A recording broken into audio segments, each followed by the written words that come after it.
She stepped off the bus into the thick Virginia heat, duffel bag in one hand, a battered rifle case in the other. The Marines at Quantico barely looked at her. Until they did, their eyes followed her like she was an alien who wandered into their world by mistake. A civilian?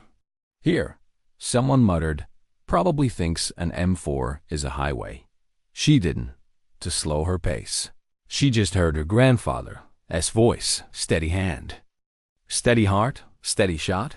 No one here knew she'd been feeding her family with that rifle since she was 8. No one cared she'd won state championships while they were still learning to ride bikes. All they saw was a 24-year-old art history graduate in khakis, not a Marine, and definitely not someone who could teach them how to survive with a rifle in their hands.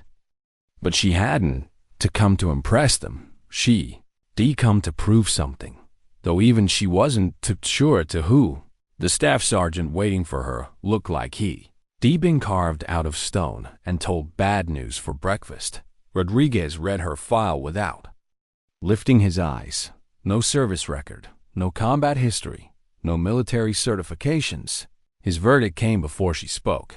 "You, the expert they sent us?" The word expert hit like a punch wrapped in sarcasm. She signed paperwork in silence, feeling the weight of portraits on the wall. Marines with eyes that seemed to ask, "What are you doing here?" That first night, she lay in a sterile barracks room staring at the ceiling, replaying the interview where she'd bitten back every story she could. Vet told about the black bear at 40 yards, about hunting in blizzards, but here, those stories didn't count. Here, she was starting from zero.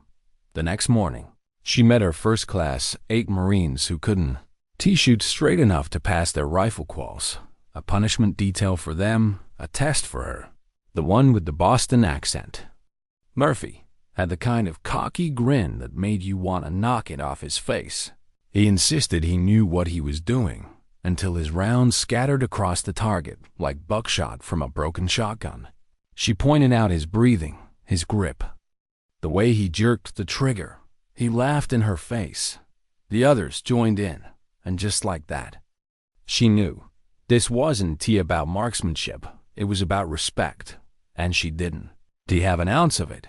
So she offered him a deal. "Outshoot me, and you free from my class. I outshoot you. You follow every instruction without complaint, Murphy." Grin widened. The crowd began to gather. By the time they stepped to the firing line, word had spread across the base. Mechanics, office staff, other units, they all came to watch the civilian get humbled. Murphy went first, scoring a respectable 72 out of 100. Not bad, not great, but the bets were already being placed against her. She opened her rifle case, not a Marine-issue weapon, her grandfather's .308 hunting rifle, worn smooth by decades of use. Laughter rippled through the crowd until she lay down, settled into position, and everything about her changed.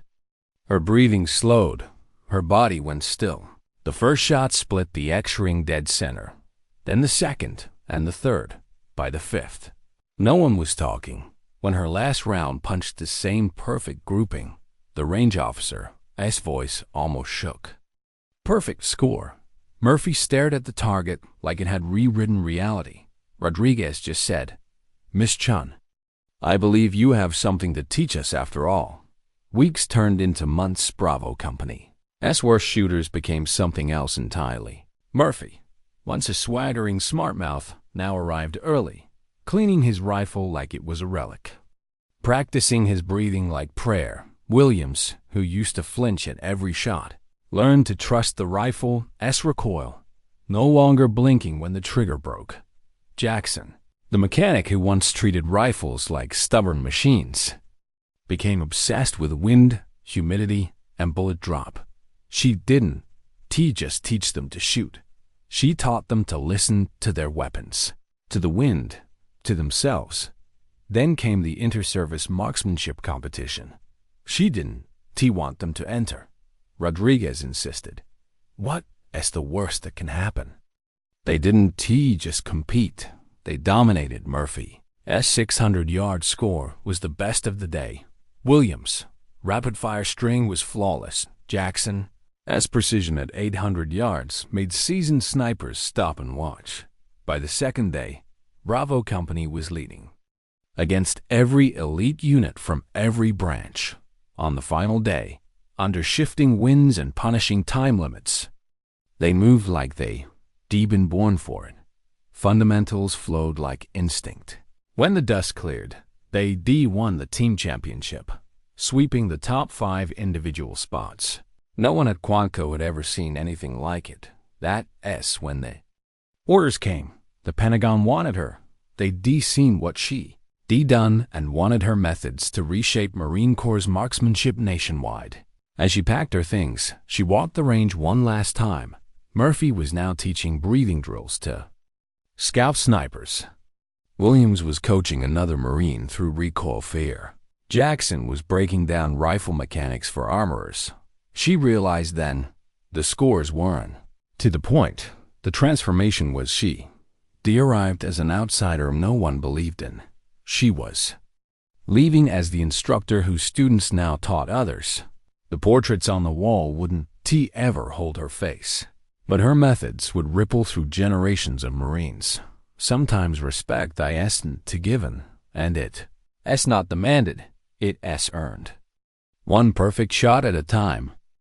Why was the staff sergeant looking at her like she'd already failed? The conference room smelled faintly of gun oil and coffee gone stale. Staff Sergeant Rodriguez sat hunched over a manila folder so thick it looked like it could hold the history of the Marine Corps itself. He turned a page without looking at her, the movement deliberate, dismissive. The scrape of paper against paper was the only sound in the room. Finally, his eyes lifted, slow, measuring. "You read the expert, they sent us?" His voice didn't rise, but the weight in it was heavier than any shout. Sarah sat a little straighter in the chair opposite him. "Yes, Staff Sergeant." The corner of his mouth twitched, but it wasn't amusement. More like he tasted something sour. He flipped through her file again, scanning bullet points like each one confirmed what he'd already decided. No service record, no combat training, no instructor certification. He let the pages fall back into place and leaned back in his chair, arms folded. "And yet, here you are. Gonna teach United States Marines how to shoot." Her chest felt tight, but she kept her voice level. "That's the plan." He didn't laugh, didn't smile, just stared. "Miss Chun, these Marines aren't learning to win trophies. They relearning to come back alive out there." He jerked his chin toward the base beyond the window. Someone shooting back. She wanted to tell him about the bear at 40 yards, about the blizzard hunts where her breath froze in the scope, about the championship she'd won when the wind seemed to blow against her alone. But she said nothing. Not yet. Instead, she signed every page of the paperwork he shoved across the table. Liability waivers, background checks, emergency contacts, each stroke of the pen a reminder she was stepping into a world where civilian was a scarlet letter. When she stood to leave, he added, "Orders are orders. They got a shot to prove yourself, but just remember, this isn't a Cub Scout shooting badge. They won suffer fools gladly." That night in her assigned quarters, Sarah sat on the edge of a bed so stiff it might have been built for interrogation rather than sleep. The fluorescent light hummed overhead, steady and low, like an insect that refused to die. She traced her fingertips along the zipper of her rifle case. Inside, her grandfather's custom 308 lay wrapped in oilcloth, the one thing she carried from home that still smelled like home. Outside the window, the base pulsed with a rhythm. She didn't know boots on pavement, laughter in the distance, the bark of a drill instructor somewhere beyond the dark. She wondered if they were already talking about her. She didn't have to wonder long. Morning mess hall. The air was thick with the smell of bacon grease and black coffee strong enough to melt steel. Sarah slid into the breakfast line. Tray in hand, conversations thinned, then died as she moved past each table. She caught fragments, sharp enough to cut. Civilian instructor? Never even been in a firefight. Probably shoots tin cans with a .22. She sat alone in the far corner. The scrambled eggs went cold before she touched them. Around her, Marines laughed and traded jabs. The kind of easy camaraderie you couldn't fake. She was watching a language she didn't speak at 0800 sharp. She stepped onto range 14. The firing line stretched before her, neat. Ordered, waiting. 8 Marines stood in loose formation, rifles slung carelessly, faces carved with boredom and skepticism. Rodriguez's voice carried from behind her. Bravo Company Remedial Group. Worst shooters on the base. They can. T hit the broad side of a barn. Even if they were inside it, the introductions were short and sharp. Murphy, 19, Boston. All cocky swagger, Williams, quiet, Alabama drawl, eyes that flinched at every loud noise. Jackson, a corporal who handled his rifle like a wrench he could bully into compliance. All right, Sarah began, her voice stronger than she felt. I know what you've heard about me. I know some of you think this is a waste of time. I am here to help you become better marksmen, and that starts with seeing why you missing your targets. She gestured to the paper silhouettes 300 yards away. Who? Asked first. Murphy stepped forward like a man heading to the gallows, but determined to make it look good. I'll go been shooting since I was 12. My dad was Army, taught me everything I know. His stance was confident, textbook. If the textbook had been written by someone who never fired a live round. She watched the tension in his grip, the uneven breathing, the way his trigger finger twitched like he was yanking a stubborn lawnmower cord. The first shot cracked through the air. The target stayed untouched. The second landed on the edge. The third missed completely. 10 shots later, D managed 4 hits, scattered like buckshot from a broken barrel. Sarah kept her voice neutral. Not bad, but I think we can improve on that. Mind if I make a few suggestions? Murphy, grin hardened. Look, lady, I've been shooting since before you even picked up a gun. Maybe the problem teamy. Maybe it. That's these crappy rifles the Corps gives us. The others chuckled. The heat rose in Sarah's cheeks, but she kept her tone even. Your stance is good, but you re-jerking the trigger, you re-holding your breath too long, and your grip so tight you re-pulling the rifle off target before the bullet. Even gone. He smirked. Maybe you should stick to teaching kindergarten kids how to use safety scissors. The laughter was louder this time. Sarah let the noise wash over her, her mind already shifting gears. The tilt of his rifle, the tension in his shoulders. These weren't flaws you mocked. They were flaws you fixed. She took a step forward, lowering her voice so it cut clean through the chatter. Tell you what, Lance Corporal, you and me, right now, same rifle, same ammo. If I outshoot you, you do exactly what I tell you for the rest of the week. No questions, no arguments. You outshoot me. I'll tell Rodriguez this class is a waste of your time. And 1. I'll personally recommend you for advanced sniper school. Murphy. eyes lit up like someone had just handed him a winning lottery ticket. You re-on. By the time she shook his hand, she could feel the shift in the air behind her. The challenge wasn't just between her and Murphy anymore. The whole range was walk. How fast could a rumor move through a Marine base? Sarah found out in less than 20 minutes. What had started as a tense moment in a remedial marksmanship class had become the event of the day. Marines from other ranges drifted in, rifles slung over their shoulders, curiosity in their eyes. Mechanics wandered up from the motor pool with grease still on their hands. Even admin staff, still in pressed uniforms and polished boots, found excuses to pass by range 14. By the time the shooting began, Nearly 50 Marines formed a loose semicircle behind the firing line. The air felt heavier than the summer heat. Staff Sergeant Rodriguez strode up with his hands on his hips, face carved into irritation. "What the hell's going on?" Murphy answered before Sarah could. "Challenge match, Staff Sergeant, her versus me." Rodriguez's eyes narrowed. For a moment, Sarah thought he might shut it down, but then something in his expression shifted, a flicker of curiosity. "Well, guess I'll see what our new instructor is made of." That was all the permission the crowd needed. Bets started flying immediately. Crumpled bills passed hand to hand. Corporal Jackson, who treated rifles like stubborn machinery, scribbled wagers. On the back of a maintenance form, 20 says she dosing to hit the target. Someone called. I'll take that, but only if she gets one hit, tops. Almost no one was betting on her to win. Murphy went first.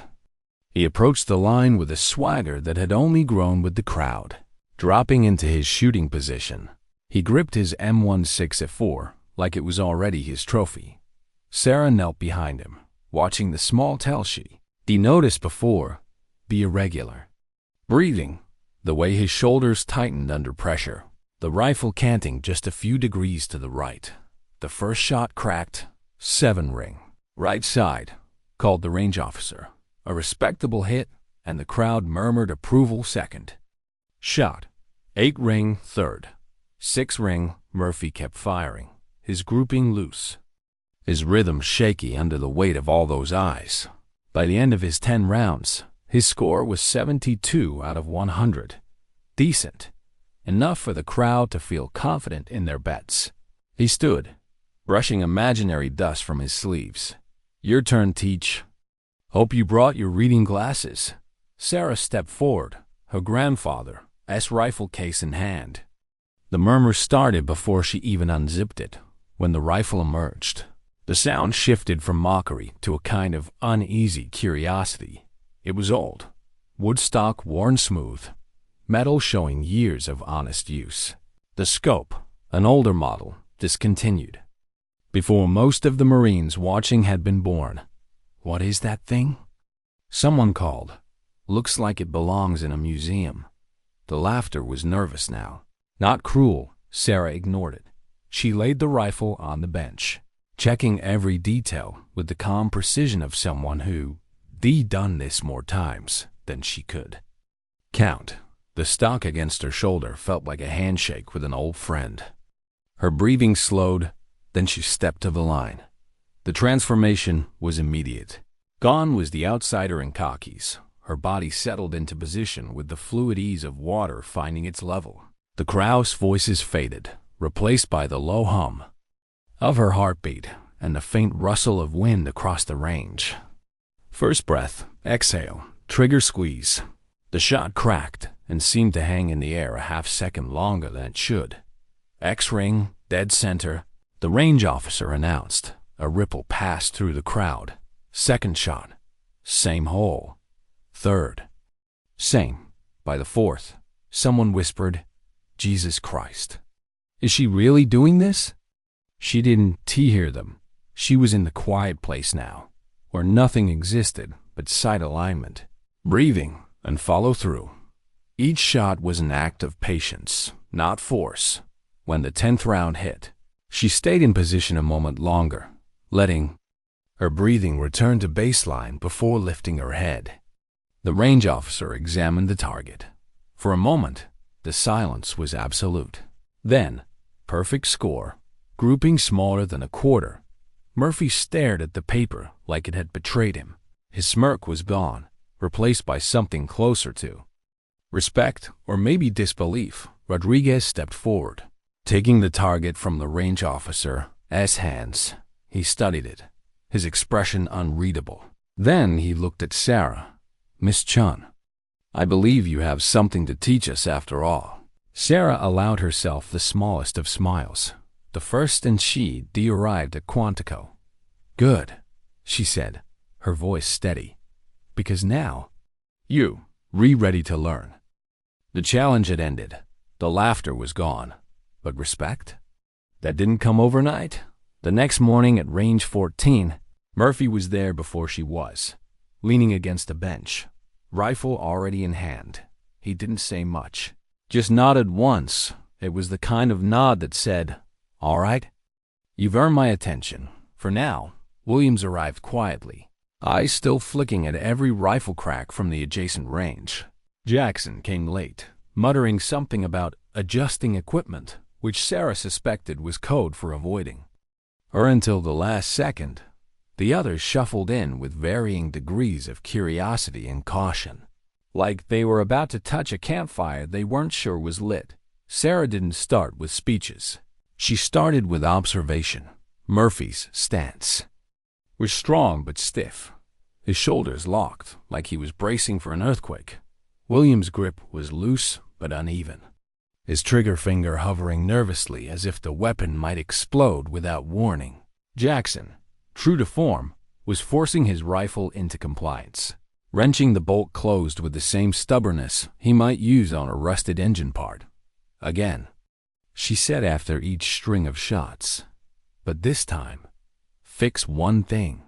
She moved down the line, not barking orders but leaning in close, lowering her voice so it was just between her and the shooter.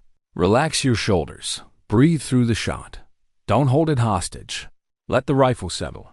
It wants to help you if you stop fighting." It wasn't what they were used to. Marines were accustomed to being shouted at until their ears rang.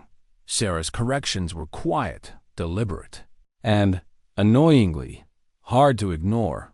Murphy was the first to push back. "You keep telling me to loosen my grip, but what if I need to react fast? What if I don't have time to baby it?" Sarah stepped back, crossed her arms. "You think speed comes from force? It's worked so far? Really? Let's see." She had him fire 2 rapid shots his way, the way he'd always done it. Both rounds drifted off center. Then she had him take the same 2 shots, her way. Smoother grip, controlled trigger squeeze, natural point of aim. The first hit clean in the 9 ring. The second split the X. Murphy didn't say anything, but when he reloaded, she noticed the shift in his hands. Subtle. He'd already started doing it her way. Williams was a different puzzle. His problem wasn't his body. It was his head. Every time the rifle cracked, his eyes blinked shut, his shoulders flinched, his breath stuttered. "You're not afraid of missing," she said after his 3rd string. "You're afraid of the shot itself." He looked away. "Maybe." Sarah walked to her kit bag and pulled out a pair of heavy-duty noise-canceling headphones. "Wear these. Dry fire only." They spent 30 minutes that way, Williams pulling the trigger on an empty chamber, focusing on staying locked on target.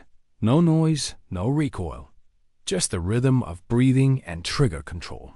Then she dialed down the headphones' cancellation bit by bit, until the rifle's crack bled through in small doses.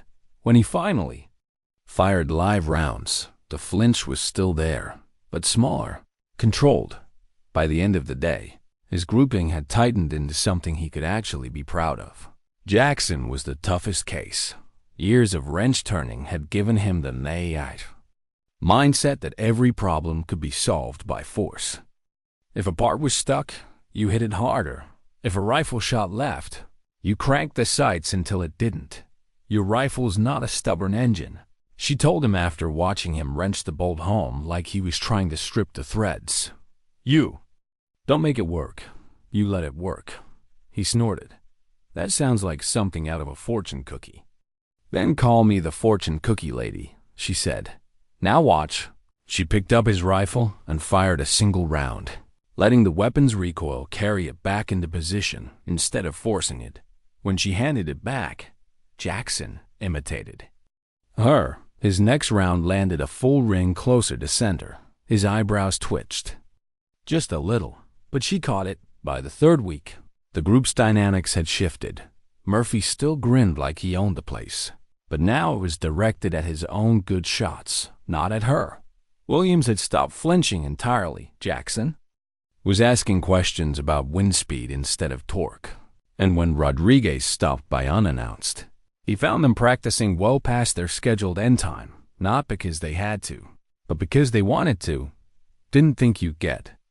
"I'm this far," he admitted, quietly, as the Marines reloaded for another round.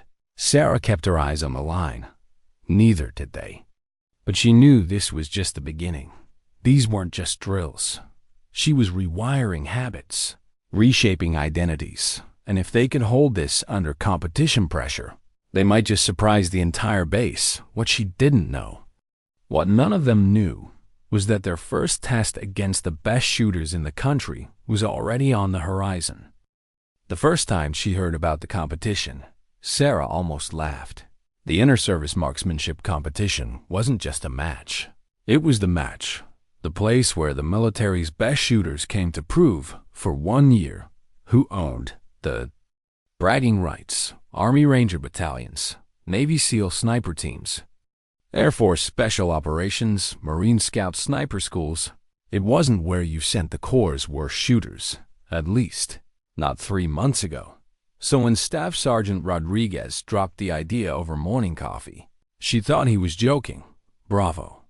Company should enter," he said, as if it were the most obvious thing in the world.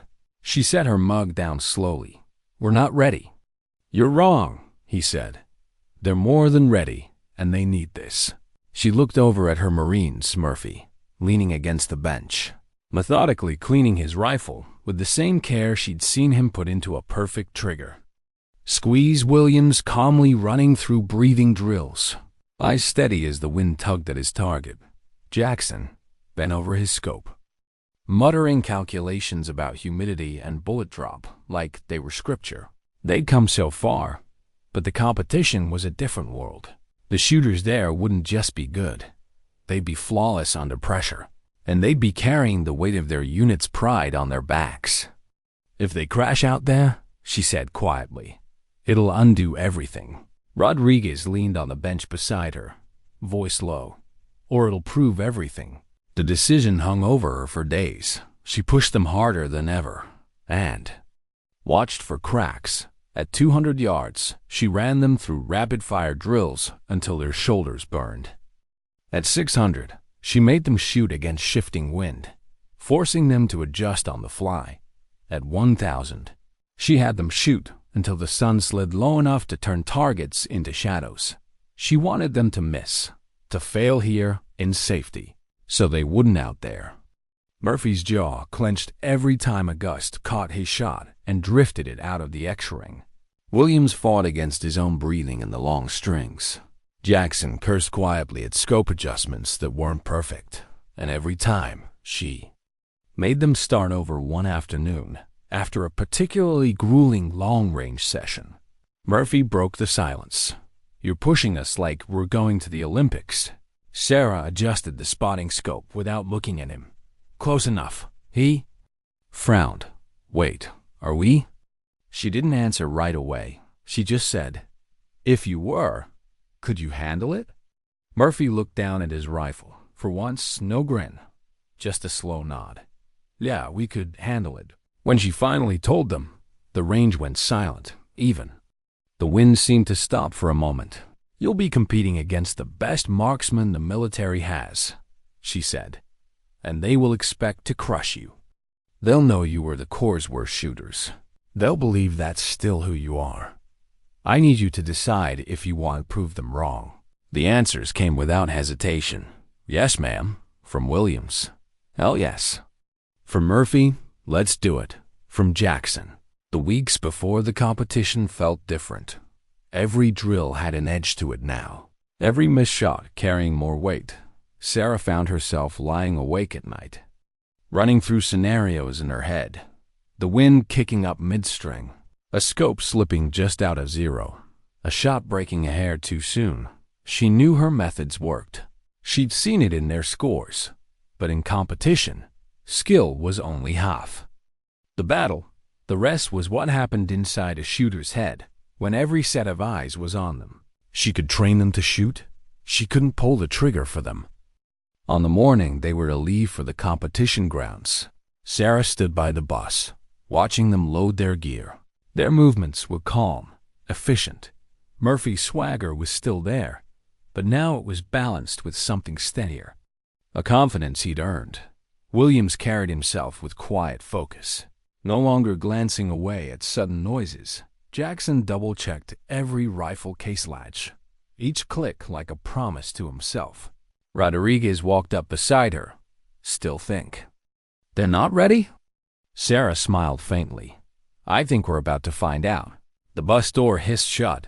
The road ahead would take them straight into a fight they couldn't win on bravado alone. And Sarah knew, whatever happened next, it would define not just their reputations, but hers. The competition grounds didn't look like a battlefield, but the air felt like one. Bright flags snapped in the wind above long stretches of perfectly cut grass.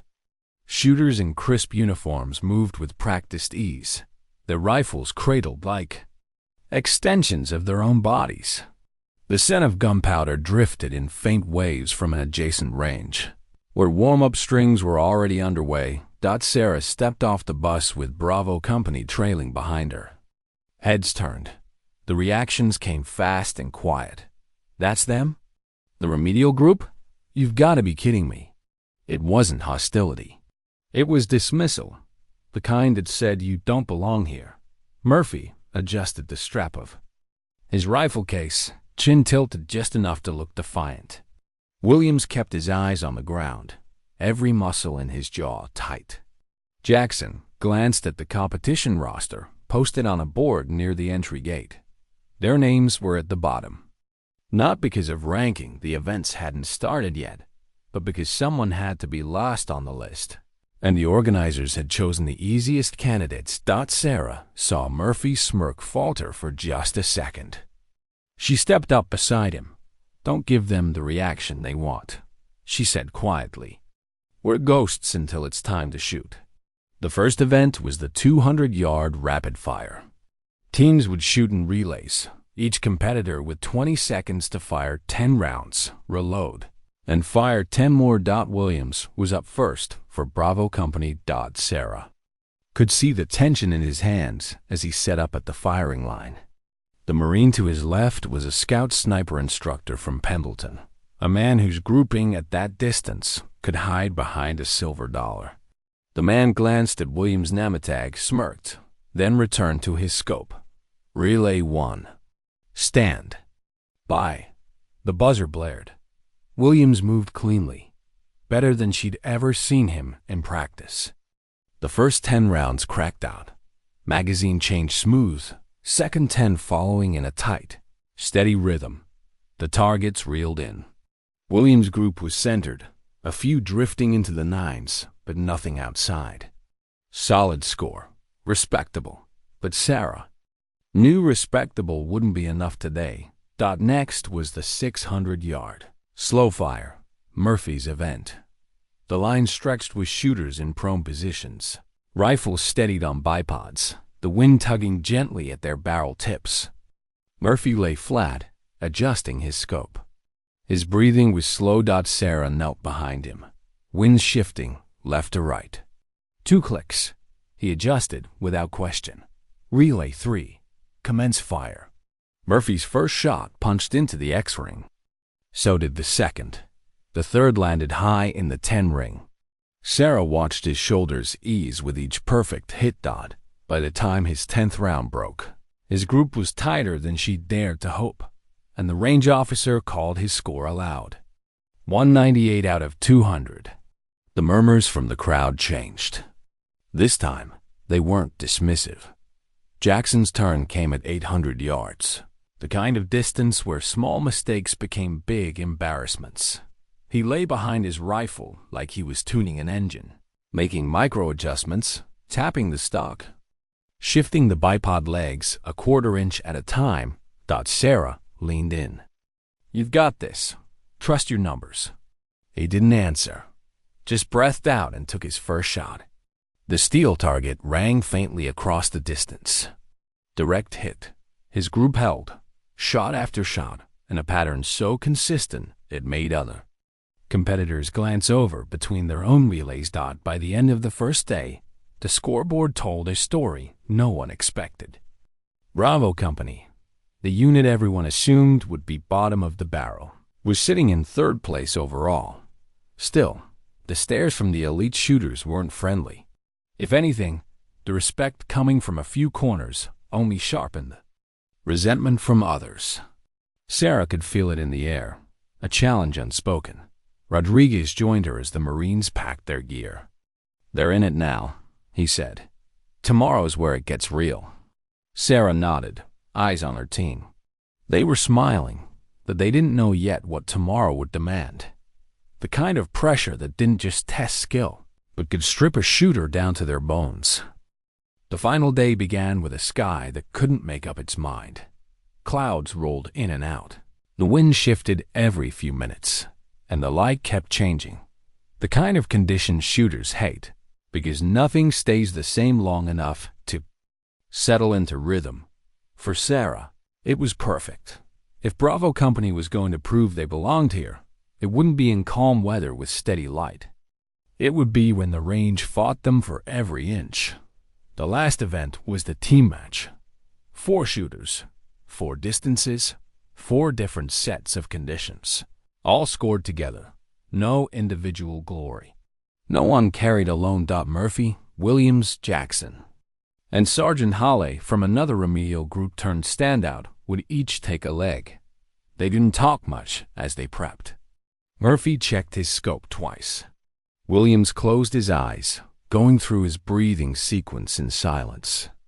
Jackson made a final adjustment to his bipod height, muttering calculations under his breath. Hawley stretched his shoulders like he was about to step into a boxing ring. Sarah walked the line behind them. "Remember, your shots are not just yours today. One mistake bleeds into the whole team. Do your job. Trust the others to do theirs." Murphy started at 300 yards, a warm-up for him. But in this wind, even short distances could punish you. His first 5 rounds landed clean, but on his 6th, a gust carried the bullet just wide. He caught it, adjusted, and tightened back in. His final group was strong, but Sarah saw the tension in his jaw as he stepped off. Williams was up next. At 500 yards, a tricky mid-range that punished bad timing. The wind was gusting harder now, slapping flags along the line. Sarah watched him wait out 2 gusts, patient, refusing to be rushed. Steady hands. Steady heart. His final shot broke, and the spotter called X-ring. Then came Jackson's leg, 800 yards. This was where he lived, in the math of it. The range officer's voice was almost lost in the wind as he gave the signal. Jackson moved like a man in a trance. Check scope, read flags, adjust, fire. The first 3 hits rang on steel. On the 4th, he stopped mid-breath, shifted his aim just a hair, and sent the round dead center. When his leg was done, he stepped back without a word, but Sarah caught the faint lift of his mouth. The anchor leg was Hale's 1,000 yards. The distance where your heart beat, your pulse in your cheek. Even your thoughts could throw you off. By now, every other team had finished. The scoreboard showed Bravo Company trailing the lead by just 6 points. Hawley would need to shoot close to perfect. The crowd went quiet except for the wind. First shot hit just left of center. Second dead X. Third. A gust caught it, low right. Sarah felt her stomach knot. Hawley adjusted, waited out a long, stubborn gust, then sent the 4th and 5th straight into the X. When the last round broke, the spotter's voice carried X-ring. The targets reeled in. The officials conferred. Sarah didn't look at the scoreboard until she heard the reaction, a ripple of disbelief. Then full applause from even the rival teams. Final score: Bravo Company, first place, by 3 points. Murphy let out a breath he'd been holding for the last 10 minutes. Williams grinned, wide and unguarded. Jackson shook his head like he still couldn't believe the math. Hawley just stood there, soaking in the moment. Rodriguez clapped Sarah on the shoulder. From worst on the base to best in the competition. Not bad for a civilian. Sarah didn't answer right away. She was watching her Marines, no, her shooters, shaking hands with the same competitors who dismissed them just days ago. The trophy they handed over was polished and heavy, the kind of thing that would end up in a display case. But, to Sarah, the real prize was the way they carried themselves walking off that line. Steady, quiet, like they'd known they could do it all along. And tomorrow, she knew they'd be back at the range. Because champions weren't built in a single weekend, and neither was respect. The applause was still ringing in her ears when Rodriguez handed her the envelope. "Transfer orders," he said. His voice was steady, but his eyes carried something else. Pride, maybe, though he'd never say it out loud. "Pentagon's been watching. They want you in D.C., building a new marksmanship program for the Corps, based on your methods." Sarah turned the envelope over in her hands. The paper was crisp, official. It felt heavier than it should have, not because of the orders, but because of everything it meant. She looked over her shoulder. Murphy was showing a group of Marine Scout snipers the breathing drills. She drilled into him until they became second nature. Williams was helping a younger Marine fight the same flinch he'd once struggled with. Jackson was explaining wind. Calls to an armorer, tracing bullet paths in the air with his finger. They weren't just shooters anymore. They were teachers. That evening, she walked Range 14 one last time. The air smelled faintly of gun oil and cut grass. The targets stood silent at the far end, patched and repatched, each one bearing scars from months of trial, error, and hard-won progress. She stopped at firing point 3, the spot where she'd first gone prone against Murphy, the day the laughter stopped. She could almost hear the echo of that perfect grouping in the quiet. Rodriguez joined her, hands in his pockets. "Hell of a run," he said. She nodded. "They did it themselves. I just showed them the way," he smirked. "Sometimes. That's the hardest part." The next morning, the bus to Washington waited with its door open. Her duffel was lighter now, not because she'd left anything behind, but because she was carrying less doubt. She shouldered her grandfather's rifle, still wrapped in the same oilcloth. She didn't know if she'd ever fired on a Marine range again, but she knew it had done its job. Before boarding, she turned once more toward the range. A gust of wind rattled the flag overhead, and for a moment, she thought she could hear her grandfather's voice again. Steady hand, steady heart, steady shot. The revolution she'd sparked wasn't going to be in headlines. It would live in the way Marines adjusted their grips, in how they read the wind, in the way they breathed through the shot instead of forcing it. It would live in the fact that the next time someone dismissed a civilian or a newcomer or anyone without the right background, someone would remember what happened here and think twice. Sarah stepped onto the bus, the door hissing shut behind her. She didn't look back again. She didn't need to, because respect doesn't always arrive with rank or uniform. Sometimes it comes one perfect shot at a time. And sometimes the best teachers are the ones no one sees coming.